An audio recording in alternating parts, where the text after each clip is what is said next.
Crit Fail, and this is at the second in a series of instructional videos on Dead Air Seasons in conjunction with the World Anvil Publishing. I am Ghost, and I am joined by Emily. Hello. And we are going to be doing character creation. And unlike a lot of games, the character creation is done after a first step. And in this case, video one was the creation of the community, which is where your characters will live, breathe, grow, and hopefully not die, although that is a possibility. The community is a really important stage as it develops partly of the region. It also gives you ideas on what is happening, other people within the area, and then that gives you a good foundation to do your character. So the character actually comes second. And it does sort of follow a lot of the same sort of ideas and the processes that were used in the community creation do sort of follow into character. So once you've got familiar with it, the character creation process is not really that much different. So the first thing is the character concept. And these are short, done from the third person, and just like the community, is to give you a general idea of who your character is. What did you choose, Emily? So I did find it really helpful, first of all, that the community was created first because it really gives you sort of a framework to come up with your character within. You've already got a sense of sort of some of the people you might be interacting with, where you're going to be spending a lot of your time. So that was really helpful. My base concept was a psychic medium, and there are air quotes around that, who before the blight had made a living off of convincing people that she could talk to the dead, read minds, all that amazing stuff. And then thinking about that and what we'd already come up with for the community, what I ended up coming up with as my concept was Sybil is a former psychic medium who used her psychology studies and natural gift for cold reading to convince others of her so called spiritual gifts. After the blight began, she was invited to be the spiritual advisor to a community led by a former client of hers, and accepted as she was given food and security for doing practically nothing. After a situation arose that would have ended with her either being exposed as a fraud or being infected with the blight, she fled, and ever since has had a deep fear of the blight and its effects. Finding a new community she was accepted into, she has not overtly claimed any psychic abilities, but still tends to try and charm her way out of things she doesn't want to do.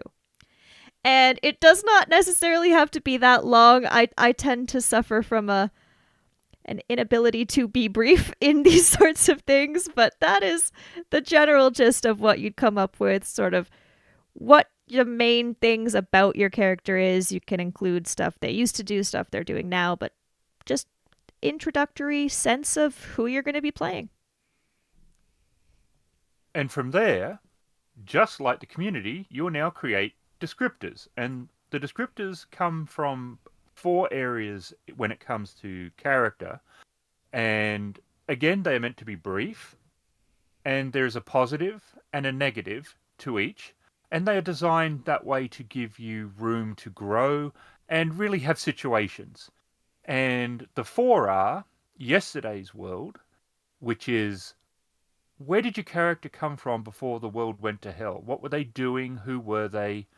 Then we have along the way, which is since the world went to hell, what has your character been doing to get from that point to where they are now? Today's world, where are they today? What's happening in their life? What is it that they do? Who are they now? And then tomorrow's world, which is what they're hoping for the future. And there's not a lot of guides here. You can really have a lot of room to go with good and bad.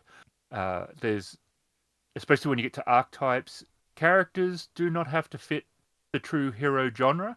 You can be all sorts of different things and come from all sorts of different backgrounds. Mm-hmm. And again, they are meant to be brief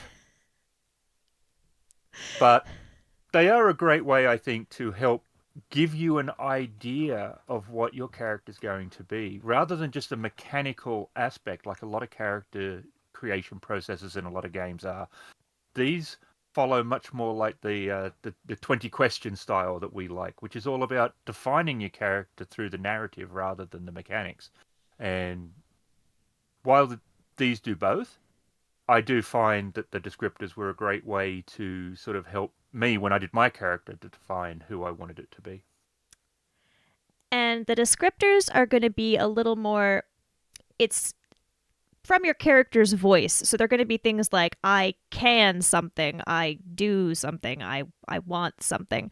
And what you're going to want to do for creating them is first go through each of the different categories. So, your yesterday's world, along the way, today's world, and tomorrow's world, and come up with the positives first. And then we'll go back and come up with a downside for all those things. So, for my character for yesterday's world, I went with I can get what I want. And that was because in her past life, she basically, I guess, defrauded people and tricked her way into getting what it was that she wanted. And she is very confident in her ability to do that, or was so at the time.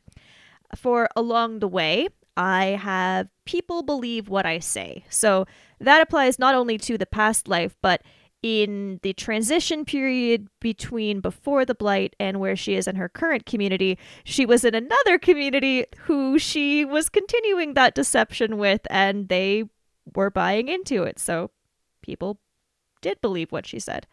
For today's world, where we are now, I am a skilled negotiator. So what she's really doing in her current community is more trying to help negotiate maybe deals with other communities, maybe helping problem solve within the community itself, but that is sort of where she's at today. And for tomorrow's world, I have learned the danger of deception. So she did learn a lesson from the along the way portion. She's learned that it's not always wise to lie. But now we're going to go through and add a downside to all of those, something that's going to help balance it out. You've got a positive aspect. We're just going to make sure that's nice and balanced. So for yesterday's world, the one I came up with was I can get what I want. And to that, I added, but I worry the cost will come back to bite me. So yes, she's got the ability to get what she wants, but at what cost? For along the way, people believe what I say, and I added, so I need to be careful what I tell them. So, what actually got her in trouble in the past was people believing that she did have psychic powers, and a situation that got her into. For today's world, I am a skilled negotiator, but people become frustrated if I don't get the result they want. So, if you become known for being able to help negotiate well with others and people start to expect that when it doesn't go the way they'd like, maybe they're not that happy about it. And then for tomorrow's world, I have learned the danger of deception, but I don't know how to get through life without it. So she's learned it's bad, but isn't really sure where to go from there. So that's going to be a fun thing for me to figure out as we play the game. And in this stage, the Master of the Blight is not really meant to be too involved. They should be, but their job is going to be more to encourage, ask questions, and help the players to define their descriptors and make sure that they're staying true to what they were creating, but also to help them find their way if they're getting a little bit off track. Mm. But this stage is really about character player interaction, so make sure they're getting to do that. Now, Dead Air Seasons does not use character classes in the traditional sense. They use archetypes, which are in a way both less than a traditional character class, but also more than a traditional character class. They define who your character was and who they have become. And you get to choose two, and they are both a career choice in some of them, but also just a general sort of design of who that character has now sort of become. They're really interesting. They do have the gifts associated to each one. So there's a mechanical aspect to choosing uh, what they are, but you don't necessarily have to choose what you think your character was great at. It's more about creating a character that will be interesting to play and fit true to the actual uh, goal of the character and the game. So yeah, they're a very solid framework for creating that character, and you get the two. Yes. And I really like that you choose two because it does give you a lot of flexibility in defining what kind of character you're going to play. And also, it allows for maybe a little more overlap than some other games would be. If you're playing a game with more sort of strict character classes, and you have two people that I really want to be a fighter, and now oh no, our party's not balanced. We have to not really a problem here. We actually did have some overlap in our group with one archetype that I will get to because what I chose was, first of all, manipulator, because that to me leapt out as immediately being applicable to the character concept that I had created. Now, we also had another player in the group who also wanted to take the manipulator archetype because he is playing a politician and he also thought that that immediately was a good fit. Now, that ended up being completely fine because we also have the second archetype and we went with different ones there. Now, actually, originally we'd both thought of the same two as well. He ended up taking manipulator leader, which I had considered as well because of the fact that I, in my concept, said she had been a sort of spiritual leader to other people. But because there are a lot of archetypes to look at and different ways to sort of consider them as well, I was able to find other ones that worked. I did consider savant because I'd mentioned schooling in my concept, psychology studies, but that didn't really end up being a good fit. So I ended up going with criminal because I guess technically she defrauded several people, which is a crime. So I ended up with those archetypes. It's really cool. There's a lot of different combinations you could go with, and I think it really gives a lot of flexibility in how you think about the characters and how you can play the game mechanically as well. And from there, we create gifts. And gifts are a powerful mechanic, but they're also a narrative mechanic because it does help to define more of your character again. You get four, and there's one each again for yesterday's world, along the way, today's world, and tomorrow's world. There is quite a lot of leeway in what you choose and how you choose it, but you do have to make sure that you are connecting them to what you have previously done. Uh, that doesn't sound as restricting uh, as it might initially appear. There is a lot of gifts to choose from, and there's also ones that are uh, not specifically like the skill based ones. They're goal ones and that, which are also very interesting and a different dynamic, which you can also choose from. So there's a couple of different categories of gifts as well that you can choose from. There are general gifts, and any player can take those, does not matter your archetype. You can have a look through that list and see if any would be a good fit with the descriptors that you came up with. There are also archetype specific gifts. So those ones, you've got two archetypes, you'll be able to have a look at two different lists that would apply to your character and see if any of them would be a good fit for you. And there are also goal gifts. Now, goal gifts can actually be taken by any character and they all have the same effect, but approach it sort of differently. So, goal gifts all allow you to earn experience. And basically, what they are is you would choose a goal for your characters. So, they'll give examples like wanting to get fame or money or something, what you want. And then through that, you're able to earn experience. I did not actually take a goal gift, but they are good if you're looking for a way to add experience to your character.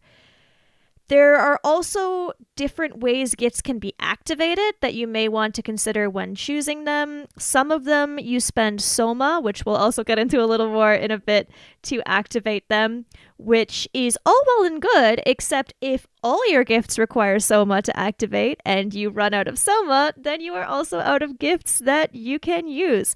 So there are other ways to activate gifts. Some of them require suffering a wound or something like that. So it can be a good idea to take a mix of different activation types for gifts just so you never run into a time where you can't use any gifts at all. Now, for the ones I took, for yesterday's world, I went with one of the manipulator gifts, which is Beguiler. So, my descriptor for yesterday's world was I can get what I want. So, I took a gift that says people are drawn to and enticed by my charm. I can automatically pass a position check on presence towards one or more standard NPCs. So, that to me fit very well with the descriptor that I had created.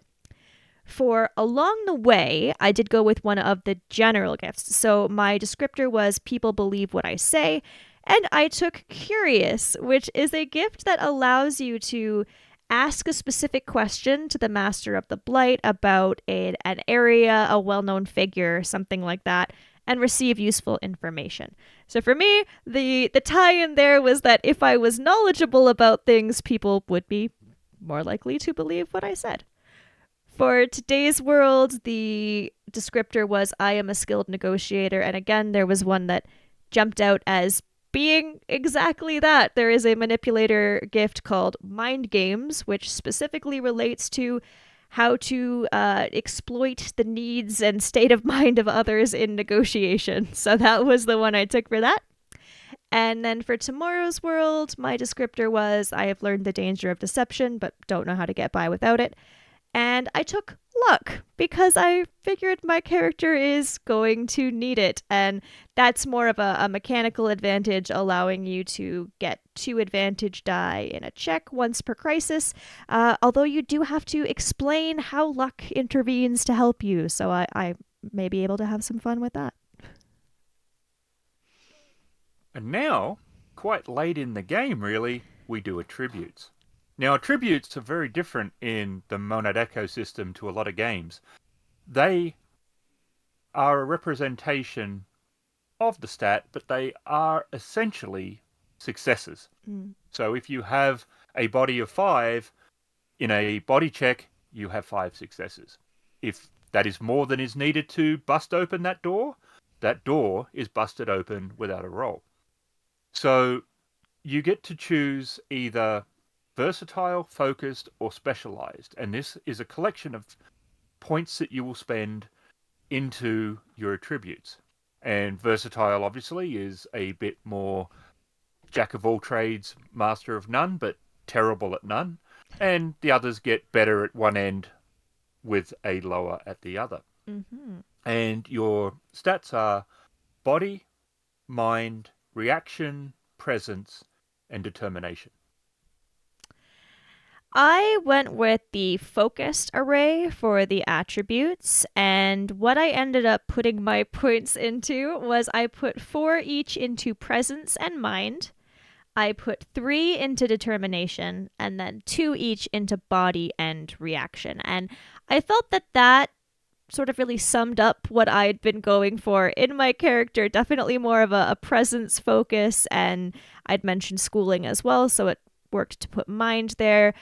I had not mentioned anything about being particularly strong or fast or athletic, so I did not put much emphasis on those when spending points. Yeah, I really liked that you sort of build your stats around the concept you came up with at the beginning rather than doing it the other way around, which I find lots of games would tend towards. You choose your stats and then you'll maybe justify them in game later, but you cannot do that here. Your stats rely on what you decided you were like at the beginning, and I think that's a very cool way of doing it. And it makes a lot of sense, I found. Mm-hmm. And now we move into the more number part of it, your wounds, your point of no return, and soma. And your soma comes from the gift, and each gift Mm. that you selected has a number of soma that it grants you. And you will add them together and you will get a number. For example, I got 8. You might not get 8. There are a variety of numbers you could end up with, so this is less helpful in an instructional video. Very true. But it is connected to the type of gift you selected. Yes. Partly in, as Emily said earlier, some gifts require soma to be spent.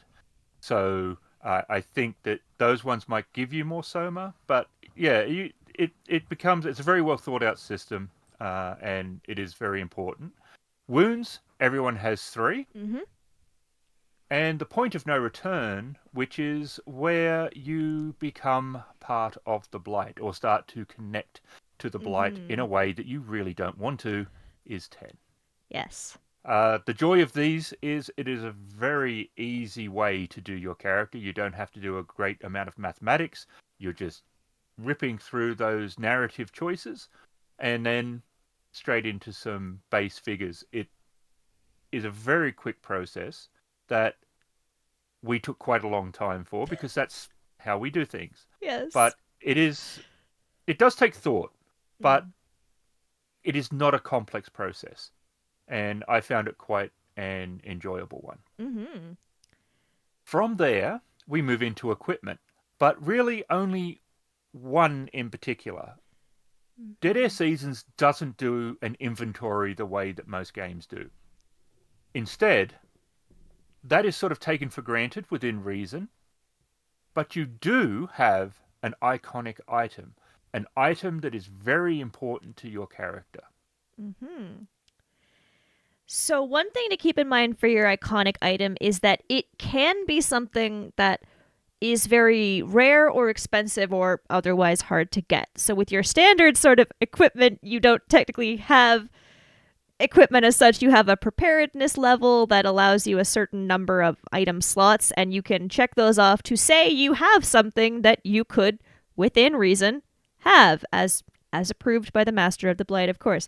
But your iconic item can be something that you could not otherwise within reason have. It can be something very rare. Again, check with your master of the blight before you decide you have, I don't know, a giraffe. That probably wouldn't be allowed, but it can be something that would be very hard to get. It has a mechanical advantage in that you can sort of call upon it when making a check for an advantage there. This is also something you need to approve with the Master of the Blight. Equipment very much relies on the approval of the Master of the Blight. But the iconic item is not only something that is rare or expensive, but something that is very important to your character specifically. So for me, what I came up with is I said that I have a moonstone necklace that she was given in the last community she was a part of. So it's got a lot of memory tied to it from that, possibly some guilt, who knows? But it is something that she often sort of fidgets with and will play around with when thinking. So that is one that I'm going to have to work out how I can call upon that to grant me an advantage, but that is my iconic item. Yes, we do suggest you don't choose something like rope for your iconic item because you should No. be able to have access to that under normal circumstances. Yes, you can. Once you're basically done at this point now, and this is where you will introduce your character to the group. If you've made it around the table with the other characters, everyone has been working in and out of that process, so they should be familiar with it. But the idea now is you will introduce your character, they will introduce theirs, so that everyone gets a better idea. Because from there it leads into bonds, and there Mm. is 3 bonds in total. 2 will be with other characters, and 1 will be with an NPC.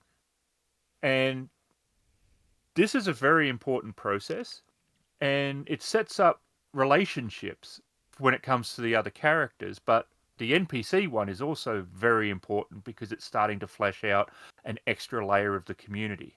So it shouldn't just be something you need for the community. That is certainly a part of that process. You should think of what does the community need and have an NPC that could contribute. but you want it to be a character that you're going to be involving. It's a bond to yours. So you won't want it just to be, oh, they're a gardener or they can fix, they're a mechanic or something. You want them to be not just that. So it's quite a good process, and everyone will be coming up with one of those. Hmm. So it's adding that extra layer into the community, and they will interact, of course, with the other characters throughout the game. So coming up with a good NPC here is an interesting thing, and it's something that a lot of games don't do. It's sort of left more to the GMs or the Master of the Blights, whereas in this case, you're as a player directly involved in creating other elements of the world, which would normally be done by the people running the game. Hmm. We only had 3 players, so the actual Yes. bonding It was part. not difficult to choose which characters I had a bond with. So yes, I have a bond with both of the other player characters. For Valentine, our park ranger, what I came up with was I think I can trust Valentine and hope we can cooperate for our mutual benefit. And that sort of shows there's two almost stages when you're coming up with a bond for a character, and it is another thing that, like your descriptors, is in the first person I something. And the first part of your bond is basically I think about this character, or I know about this character, or something you feel about this character. Then the second bit is sort of a hope for your bond with them. You want to get to know them better. You hope that you can collaborate on a project, something like that. So mine was I think I can trust Valentine. I hope we can cooperate for our mutual benefit. Then for Kurt, our the other manipulator, the politician, I am torn about Kurt's contribution to the Blight because he apparently was very pro panacea before it was known to be the Blight, but want his promise to help to fix it to be true. So this is what I'm starting with the other two player characters. Of course, that may develop over time, that may change, we will see. Now, for the NPC, I decided that while she is very good at dealing with people, albeit in a rather disingenuous way, she finds doing so very tiring. And so my NPC I came up with is not a person, he is a dog. So for Milo the dog, I have Milo technically belongs to the whole community, but I am convinced he likes me the best. I find him easier to talk to than the people here. He doesn't judge me, and I don't have to keep track of any lies. And so, yes, Milo is technically a guard dog for the entire community, or I suppose a pet also for the entire community, but my character is convinced that he is more her dog than anyone else's, and she will not hear a word against that theory. And that is basically it then. You have your character, and you have now the community. Mm-hmm. The two are now done. You are ready to play. Mm-hmm. And I found the process pretty quick. Where we took time, I think, was in the important areas, which is, while all of it's important, it's really trying to encourage you to come up with those ideas about where you came from, how did you get here, now that you're here, what are you doing, and where do you want to go with your character? It's trying Mm-hmm. to get you to answer these right at the beginning, whereas a lot of games sort of leave that open. And while that can be okay, a lot of times that can lead to some meandering where you're not sure what you want to do with the character over time. Whereas this process does sort of get you on that road right from the start. But like Emily said, things can change. And that can change with the community and it can change with your character. So it's all about beginnings Mm-hmm. and not endings. So I quite liked the process, and we also came to this from Broken Tales, which is a version of the rule set, and I was very impressed how it worked. And for fast narrative gameplay, it's been Mm. a lot of fun. Yeah, I would definitely say I've had games where I've made characters and a lot of emphasis is put on backstory. You're saying where your characters come from, and that absolutely helps inform choices that you will make in your current game. But this one right from the start asks you to think about what your character does want to do going forward, not only where they came from, but where they're going. And it is really interesting thinking about that so sort of early on in the process before you've even started playing. I really like that you do the concept before any of the sort of mechanical stuff. I find that really cool. And the whole process, yeah, it's not really complicated. It's not overly difficult, but it's very fun. It's very enjoyable. You could do it quite quickly and get to playing, or you could take a long time, put a lot of thought into it, however you prefer. Absolutely. So there you are. You are ready to play. Mm-hmm. Thank you for watching this series of vids with us. And we would like to thank the World Anvil Publishing for working with us on this series of videos. And our next video will be us actually playing the game. So if you're interested in seeing how it plays, as we are interested in finding out how it plays, please join us for that one as well.